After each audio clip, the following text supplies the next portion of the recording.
Episode 421 of the Global from Asia podcast, and I'm at the Christmas party for our kids. And today's show, we're talking about India, Southeast Asia, Vietnam, China logistics for e-commerce sellers. Let's tune in. Welcome to the Global from Asia podcast, where the daunting process of running an international business is broken down into straight-up, actionable advice. And now, your host, Michael Michelini. Episode 421 of Global from Asia. I figured I'd take the camera out with me for our kids' Christmas party and do an intro for this week's show. This week's show, we have I think I say it in our write-up, and we talk about it in the show, but Amit says a lot of sellers, myself included, don't know enough about logistics, maybe better at branding or marketing or, the e-commerce side, but the logistics, the supply chain is a very important part. And we talk a little bit about China itself, but the costs of China, India, Vietnam, ocean, air, not just the numbers but the thought process. It's an interesting conversation. I think you're going to enjoy it. Episode 421. Let's tune in. And then after, I'll talk about this, some of my experiences with my kids' school in Thailand. Let's tune into the show. But if you want to hear that after the interview. All right, we have Tommy, the sales manager at Cross Better Logistics. How are you, Tommy? Hi, everyone. We just got to meet here in Shenzhen, China. It's great. They support the show at Global from Asia, and we also use them ourselves for many of our brands and e-commerce businesses. And Tommy really cares. They always are trying to help us save money. You have some products you keep for us in China. You have some products you keep for us in the U.S. warehouse, and I really appreciate that. And you can talk to this seller, right? You can give them your advice. You work with many Chinese sellers a lot, right? And you can help the sellers understand more. Yeah, we are very professional for the shipment to USA and Canada. Also, we have warehouse in USA and Canada. We can help our factories, suppliers, sellers for the shipment. Yes. Yeah, for the e-commerce business. Yep, and you even keep stuff in China too. So sometimes if you have the limitations of sending too much to Amazon, you can keep it here in China with Cross Better, or you can send, of course, to the U.S. warehouse. They have many different options, and they're always trying their best to find out what's the best solution for you. So Definitely talk to Tommy, talk to Cross Better, and thank you for your support of the community. Yes, we have good pricing and better service. Yes. Thank you. Thank you so much. Thank you all for choosing to listen or watch a Global from Asia podcast. We have a guest with us today, Amit Rosenthal. He is founder at Probox, which is a logistics service company, and we've chatted through some of his colleagues and others in the industry over the last few months, and it's a pleasure to have you on the show with us. Amit, how are you doing? Thank you. I'm doing well, considering everything going on now in my home country. Yeah. But that's crazy. But that's to a totally different webinar, and we can talk about it like hours and hours. And I think the best way is to leave like politics aside. Beside that, I'm doing well. Business is going well. We are really during the high season of the Q4 now. Exactly. A lot of air shipment. Normally, this is like typical to this type of the year that, everybody wants to try maybe sell some of their, inventory to keep like good sales during the Q4. So now a lot of air shipment, a lot of super express shipment. But beside that, everything is cool. Great. Yeah, so I know you do a lot of shipping, every day, like you're just saying. Today, the theme is, we like mentioned, we just finished our cross-border summit, our annual conference, and the theme, where obviously I'm in Thailand, and the theme is people are looking for options outside of mainland China. So I thought we would just kind of get your insights and expertise about making that decision, choosing the service providers, the services, the prices, the thoughts to decide. And I mean, is this a trend you're also seeing? I mean, with your clients, I mean, how does it look, China versus I don't know, I know you do India and Vietnam as well. Like what's the kind of the trends that you see? Right. So in terms of trends, I still believe that I think it started from COVID time that people are looking to diverse their manufacturing to different countries outside of China. But I would say that still, considering everything, still the majority still manufacturing sourcing in China. And I think there is a reason for that. The main reason, in my opinion, that eventually, and this is really related also to logistics, cost, and everything that we discussed, but in general, the Chinese manufacturers still have the most experience, the most knowledge, and their capability to produce are highest than different areas, right? India, Vietnam basically started the last few years to push into production as well. So still China in that regard are still the biggest, the fastest, and I think the most efficient, right? But a lot of sellers, especially when you're talking about sellers from the US or from Europe, they are not only looking about the end product or the end cost, but they're also looking about political situation, environment, and looking to divest in that sense from China, I think is the key to those sellers, right? Because China and the US for sure have a lot of political issues. There is a lot of issues with China in terms of manpower, right, human rights, and so on. So for that reason, people are looking to divest product and put aside also that, for example, in India, the Indian manufacturers specialized in different categories, right, than the Chinese. They produce different products also in Vietnam. So not all of the sellers around the world want to produce easy, so to speak, white label products. They want to divest into different categories as well. So for that reason, they're looking to divest into different countries. And of course, the main ones, or at least the one that we see that a lot of sellers are now looking to manufacture and also produced already, mainly are India and Vietnam as well. Yep. I would agree with that. As you know, I'm in Thailand, and there is interest for Thailand, but Thailand is not trying to really, I don't know, the government or the policies, or the culture is not as looking to compete. Whereas I think India and Vietnam's government or policies are more aggressive generally and in the environment. So yeah, I would agree. Vietnam and India are more the top destinations outside of mainland China. So I'm excited to talk about that today. So the thought is, India and Vietnam. I mean, my gut feeling, I don't do too much from those markets, but is it mostly ocean or is it air? I mean, I know it always depends on the weight and the size of the shipment, but probably my gut feeling is more ocean than sea. Or I mean, I don't know if that's a correct kind of question. Yeah. But probably more. So first of all, yeah. You are correct. Eventually,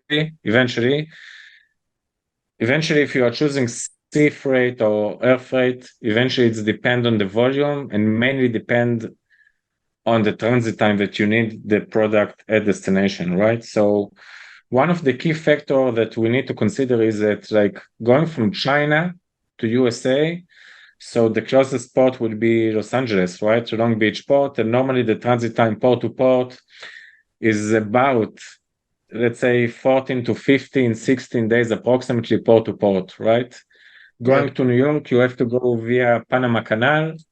And then the transit time is about 35 days, again, port to port only. When you're talking about India, so from Vietnam, normally the route of the shipping line will go Vietnam to China, same route as we described now. But from India, there is a big difference which port your manufacturer are located nearby. So if it's in the west coast of India, normally the biggest port is in Mumbai, Nhava Sheva. Then the closest port to the US will be, instead of Los Angeles, will be New York. And in this case, the transit time will be around 25 to 28 days. So going from Nhava Sheva to Los Angeles, it's a route of about like 45 days, just port to port only, right? So sometimes sellers doesn't even recognize there is a difference in transit time, right? If you're going from India or going to China.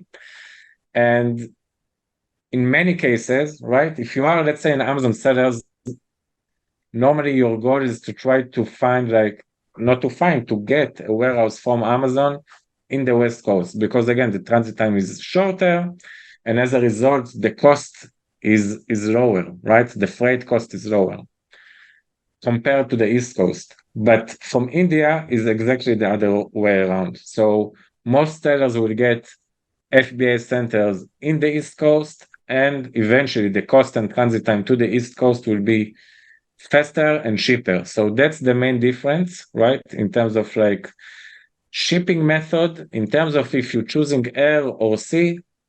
So again, I don't think like if you know your logistics, right, and you understand the transit time, and you know which port your factories is close to, so then you can talk to your freight forwarder and say, hey, now I got a FBA center in the East Coast.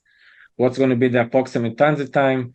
And based on that factor, they're choosing air or sea. But again, the majority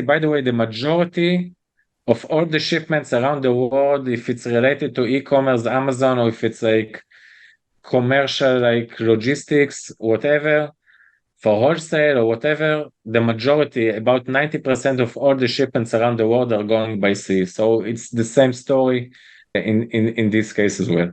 Okay. Yeah, it does make sense. I know there's some extreme cases of air.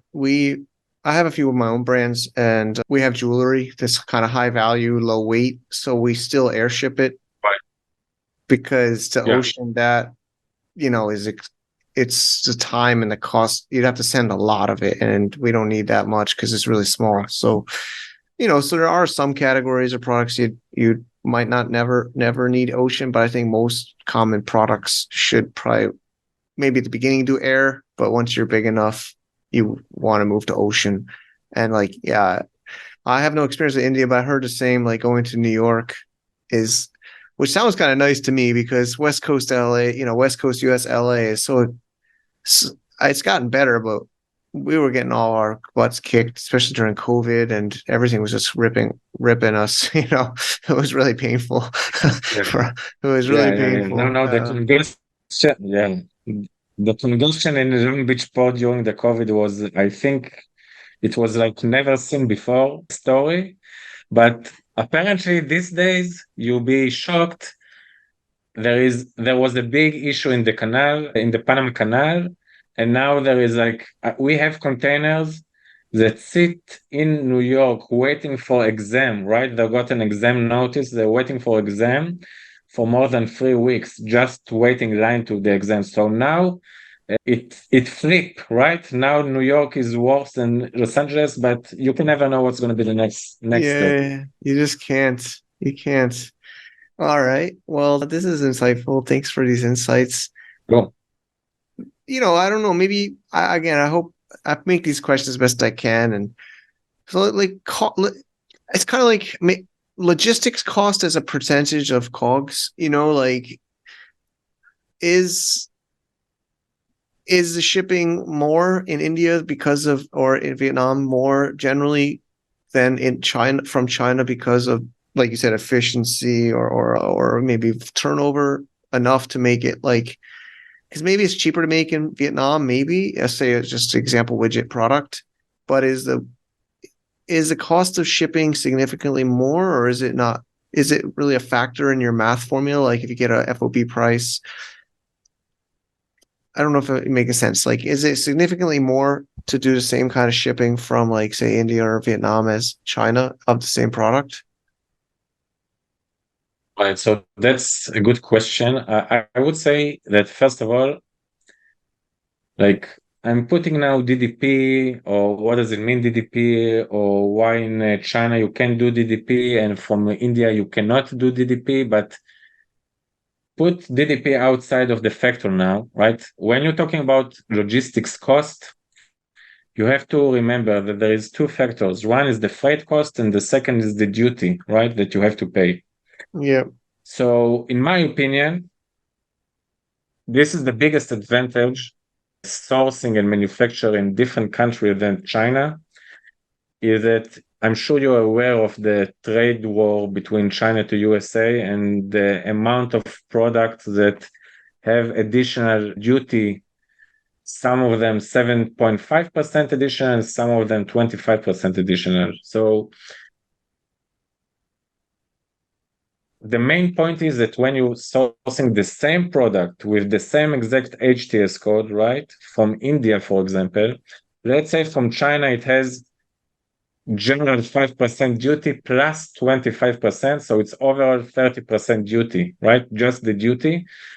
From India, you will source the same exact product, same exact HTS code.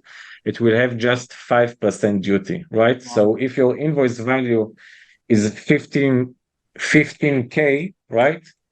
And you have to pay 5% duty from India. So it's $750 the duty. Or instead you have to pay 30% from China, which is $4,500, right? Yeah. So you have to factor this inside your ocean freight cost. So to come back to your original question, the ocean freight from China normally would be lower compared to go from India, okay? Because again, the route or the time that the vessel basically on water is significantly lower, right? Or the ship go faster from China to USA, but the overall cost, combine the freight cost and the duty, in many, many cases can be much lower eventually from India compared to China. So as a seller, you have to talk first with your freight forwarder, ask what's going to be the HTS code we're going to declare the product, right? Then compare your ocean freight or air freight cost, right, between China and let's say a potential shipper or manufacturer in India or in Vietnam, and then compare the overall cost of the freight and the duty. Then you can get a reasonable decision, right, if the cost is lower or higher. Yeah. But in terms of freight cost only, most likely going from India and from Vietnam will be higher cost than China, but the overall rate, it's a different story. But there's another element, I would say, right? The amount of ships going is probably less as well, or is the volume about the same? I'm sure China has ones so many every day, right? Like, I mean, not every day, but probably the frequency is higher as well from China. Because I've noticed that in Thailand, like there's just less container ships leaving. So for sure, you know, as much competition you have, right, the better cost you're going to have. So or the shipping line, right? And I think the two biggest ports of the world is Ningbo and Shanghai, right?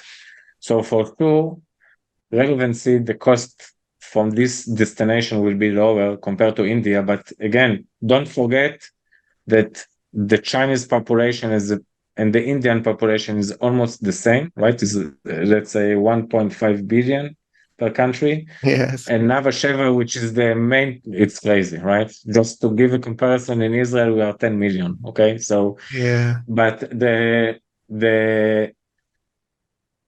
main port in India, Nava Sheva, which is in Mumbai, again, I'm not sure how many vessels enter into each port, but I don't think it's much lower compared to Ningbo, right? It's a huge operation in a huge port.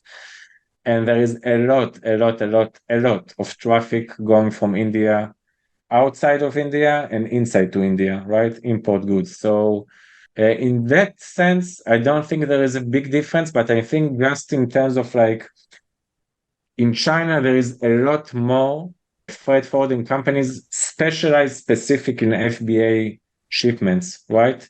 Which is in India, it's more related still to wholesale and to like general, you know, traditional import and export process compared to what's going on from China. I think that's a key element compared to between countries. Okay.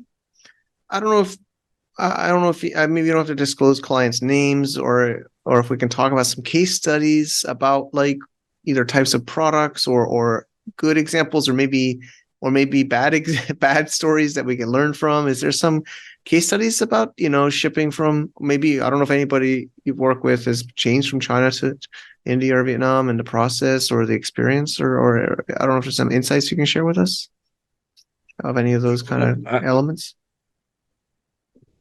So I don't want to talk about products in general because it's not my, let's say, cup of tea or expertise, right? But I can say that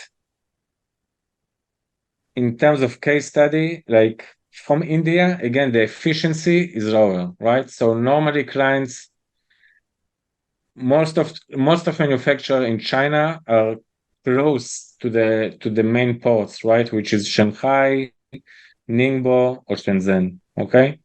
So the domestic time that it's taking going from a shipper to the port can be a day or 2 day max, right? But and the infrastructure in China these days, right? Let's say the last 20 years are much better and greater than what's going on in India. So to give just a perspective, we have some clients that ship from India. It takes just 5 days, the domestic going by train from a shipper to the port, right? So the whole process of export from India can be longer, right? So the efficiency is lower. The time it's taking going from the shipper to the port, from the port, loading into the container, going out from India, this whole process normally from India is taking longer time. The communication with the Indian. So if you are a seller, you have daily conversation or daily call with your Chinese supplier. So normally the Chinese supplier will not say no to you directly, okay? But he understand what an FBA seller are looking for. He understand the process. He have good communication with the freight forwarder, right? In India, it's a different culture, right? The mentality is totally different. The people are different.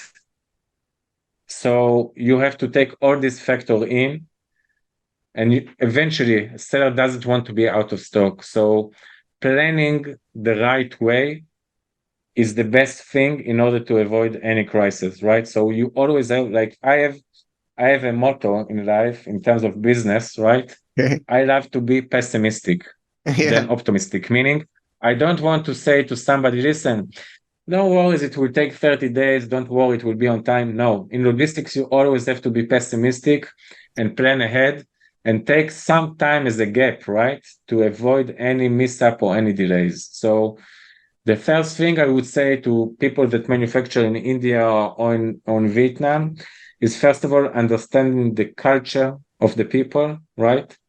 Understanding that the efficiency, they are not like super fast and they are not efficient as the Chinese people in terms of production, in terms of efficiency in general.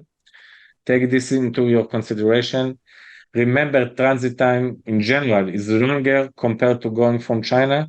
Take all these factors in and try to calculate it in when you need to start production and when you need to ship the goods out. Otherwise, most likely, eventually you're going to stay out of stock, and that's something we want to avoid as a freight forwarder and mainly as a seller.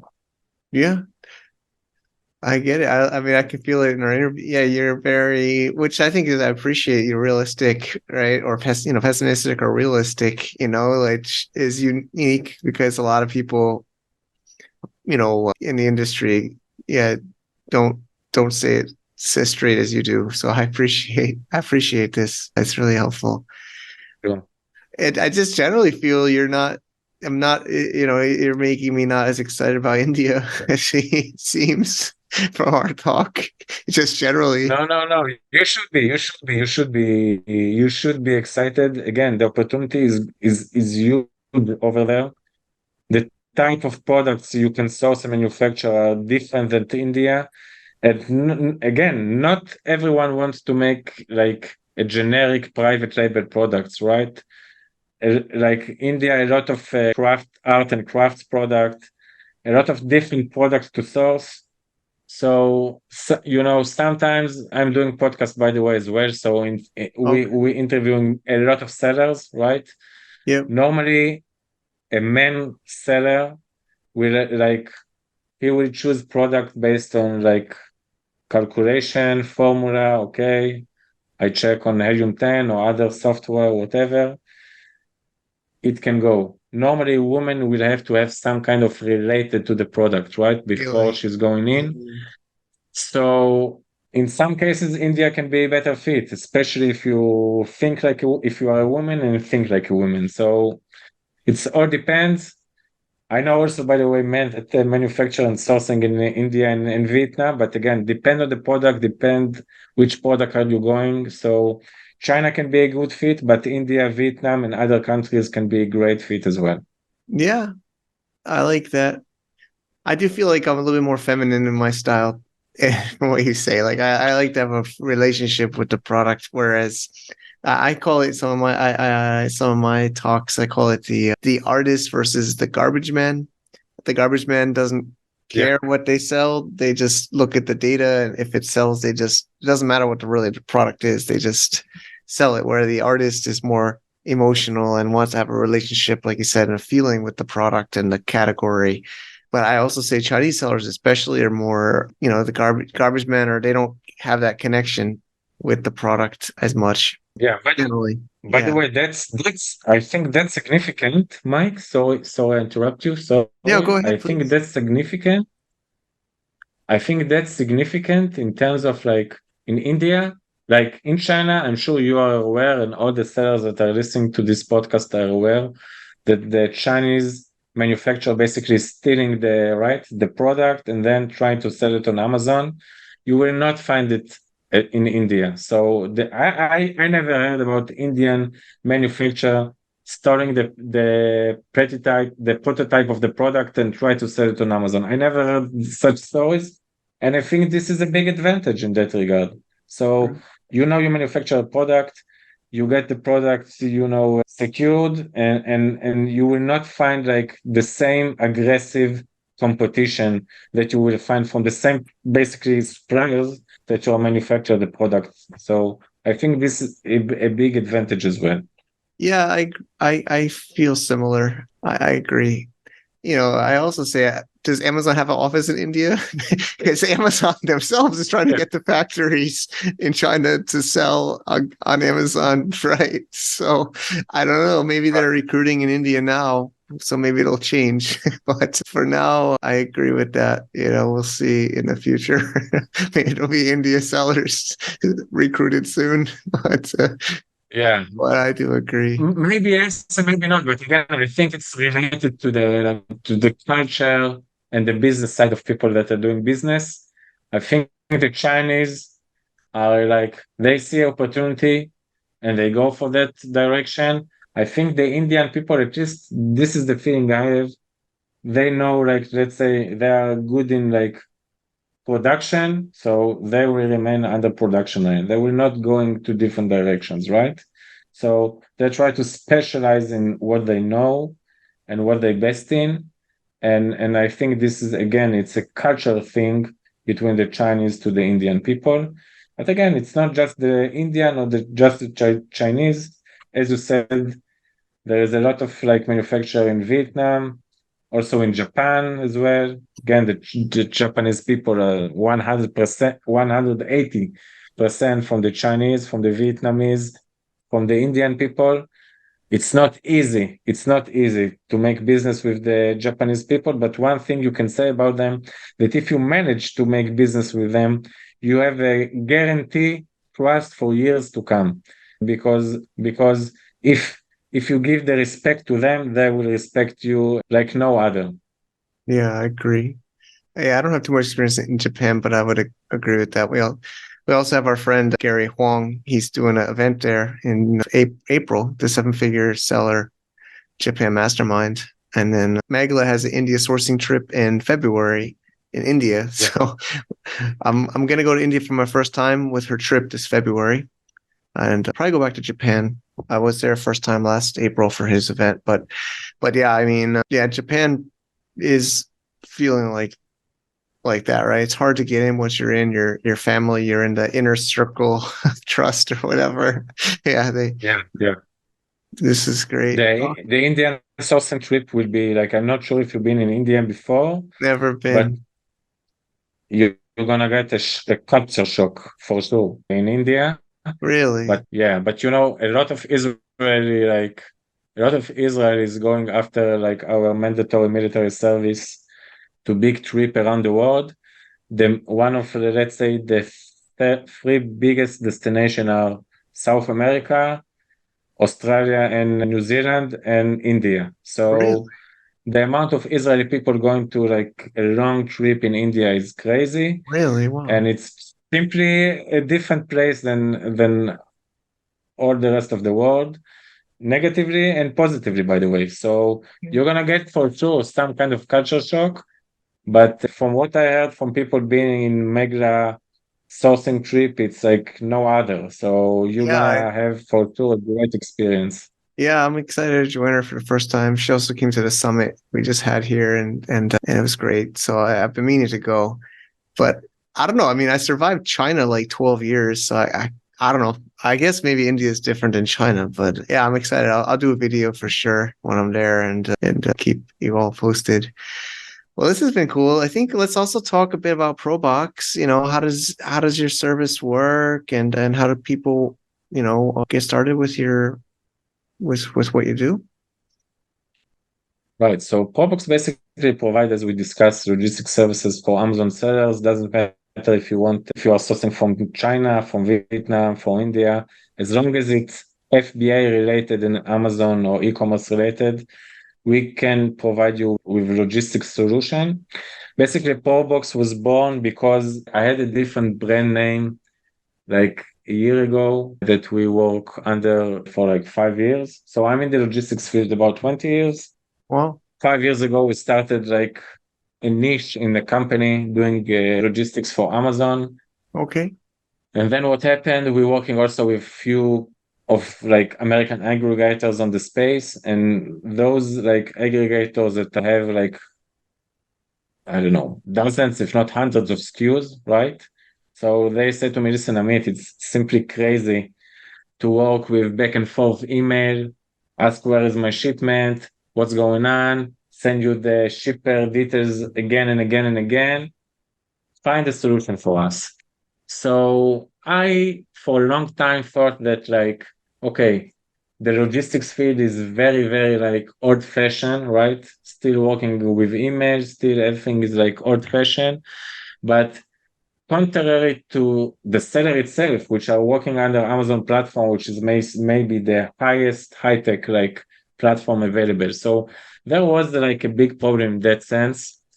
And when this aggregator approached me and said, listen, find the platform. So what we tried, basically we build a platform that should be like give more accessible and make basically all the process starting from quotation to shipments to shipment status, where is your shipment, everything much more available and much more accessible. So we're trying to provide basically high-tech solution for low-tech field with a human touch. And why I'm especially like emphasize the human touch, because like everything in life, you have people that like it and dislike it, right? Some people will say, listen, I custom to work with email. That's how I operate.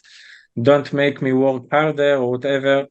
So I understand the people, right? I understand the Yeah. people, and I have to relate to what they said. So we like, if you don't want to work under the platform, a Probox staff member will insert all the data on your behalf. We have real people here. It's not like a bot that's sending you messages, right? We have like real people here. Each client have like a special account manager, and we focus strongly on customer service and customer care. Right. We've like try to be like a tech solution in the field. So that's about Probox. I think we have quite good reputation in the field. Like every logistics company, we have like ups and downs. We have some like major things that happen to us and to client shipments. But again, it's going to happen regardless if you work with Probox or with different company. The main question is if you have somebody that is care about your shipments and eventually will find a solution to what happened. So that's, in my opinion, the biggest thing you need to look when you're discussing about a new freight forwarder. It's not just the cost, it's about the human behind the cost. No, I agree with that. And like you said, yeah, I mean, e-commerce by definition is the kind of the marriage of, internet marketing and physical products and shipping and logistics, right? And it's really hard. Sellers, I think, usually work better on the marketing side than the logistics generally. But yeah, I mean, you have to have, it's part of your product, right? Your shipping and your delivery is part of your product and your supply chain. And yeah, like you said, we talk about out of stock and some delays and you have to have as a seller, you have to have the right, so you have to get good at it. You have to have somebody that you trust and gets you through those times. So it's really, really great to hear you're doing well and to making this technology solution as well with the service. So it's exciting. And we'll link up on the show notes as well. What's the podcast too? We could mention that if people want to find it. So the podcast basically is in Hebrew, but we're also interviewing foreigner sellers all around the world. It's calling Amazon Talk or Talking Amazon. It's in Hebrew again, so it depends how you translate it. Got it. Just to explain about it. So I have a colleague of mine. He's an Amazon seller. I think 3 years ago we said to ourselves, hey, nobody in the industry wants to share their story.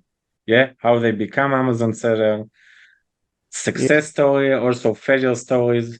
So we are focusing only on interviewing Amazon sellers, right? Only we're interviewing Amazon sellers. I think one time we bought a service provider, which is also an Amazon seller, but we are focusing on Amazon sellers, sharing their stories, success stories, failure stories, how they become Amazon seller, what they did before. And that's about the podcast. Awesome. So you can find it in Spotify, or all the podcast platform under Amazon Talk, I think, in English. Okay. Yeah. Exciting. All right, Amit, thank you so much. And it was a really pleasure to have you on the show. Thanks for making it. Thank you. And thank you to our sponsor, our returning sponsor, Mercury.com, online bank. Well, it's a real bank, but you can do it totally online for US.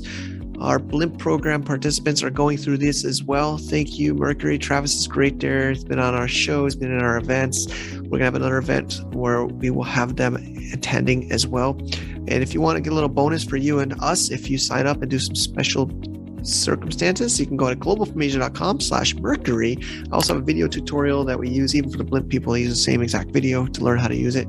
I hope you can check it out. Totally free. Why not? See you there. All right.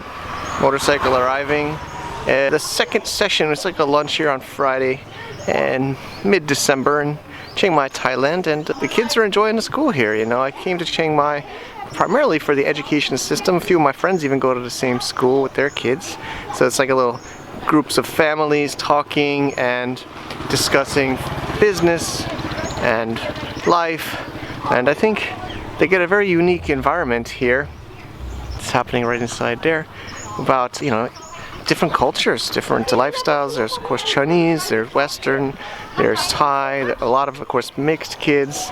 Some of the parents are actually teachers themselves or participate. Somebody behind me right now does a hiking class with the kids where it's not just about hiking, but it's about mindset. It's about overcoming obstacles. And so maybe you're tired, maybe you don't want to hike anymore, but you encourages the kids to keep on pushing, and these my kids are in 3rd and 4th grade. So, I don't remember that in my 3rd, 4th grade in Connecticut, USA. I had some crazy times in my school, but this is a much smaller school. It's a co-op, homeschool kind of co-op with parents and teachers, about 15 kids max in each class. So it's a much different environment than my own education, where I was jammed, I think 30 30 kids at least. I remember full classes when I was in school. Anyway, I feel this is, I chose here for the schools, for my kids, for the environment. Of course, there is the burning season already starting, which really, really sucks. It's one of the biggest letdowns in Chiang Mai, Thailand, is this burning season where the farmers burn the crops up in the mountains and it comes down into here, into the valley of Chiang Mai. Most people leave for it. We'll probably even leave for it again this year, maybe go to South Thailand. But anyway, thanks for watching. I hope this was an interesting episode, some education, a little bit of my insights at the end of life here. And I'm gonna go back into the kids' drama class after lunch, our lunch break. We're gonna go see what they've been working on this last semester. Take care, everybody. Bye-bye. To get more info about running an international business, please visit our website at www.globalfromasia.com. That's www.globalfromasia.com. Also, be sure to subscribe to our iTunes feed. Thanks for tuning in.